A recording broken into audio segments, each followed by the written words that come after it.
Michigan is joining the ranks of states asking the feds to include Medicaid work requirements in their state. Now, we've been seeing this as a trend as states have been applying to the federal government with demonstrations waivers, Section 1115 demonstration waivers, to change how Medicaid is implemented and run in their state. Now, Michigan is a state that had already expanded Medicaid. In so doing, with the Healthy Michigan Plan, they covered 655,000 individuals. But let's look at September 10th when the Michigan governor submits a waiver, a Section 1115 demonstration waiver, to the federal government because they had to renew their Healthy Michigan Plan anyway. So what they did when they asked for renewal was ask for a renewal with amendment. And the with amendment part says, renew this and we're going to add work requirements this time. And things like cost sharing and healthy behavior tests, just like we've seen in Wisconsin's demonstration waiver proposal.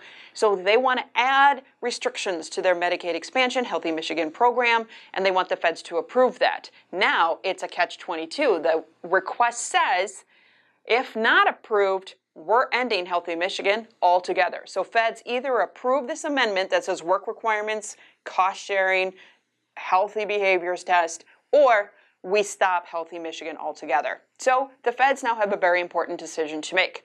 Chances are they're going to approve this. They've been lately leaning towards approving these kind of waiver requests, as we've seen in Kentucky, but the courts now have intervened in states like that to see if that's actually appropriate use of a demonstration waiver.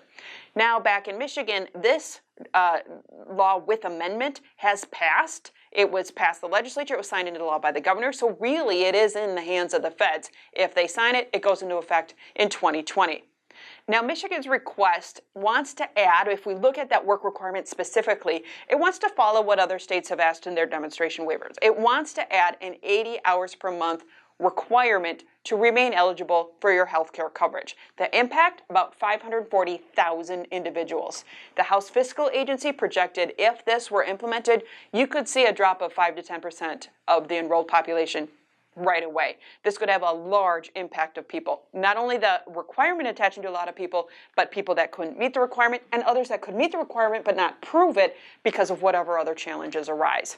Now, this is coming to us, this waiver request going to the feds is coming at the exact same time as more research and more literature is proving that work requirements don't work. They actually have the opposite effect. The two new studies that we're referencing here are in JAMA, the Internal Medicine Division, and they're questioning the effectiveness and the rationale for such work requirements. We're going to share that link with you so you can read both of those studies.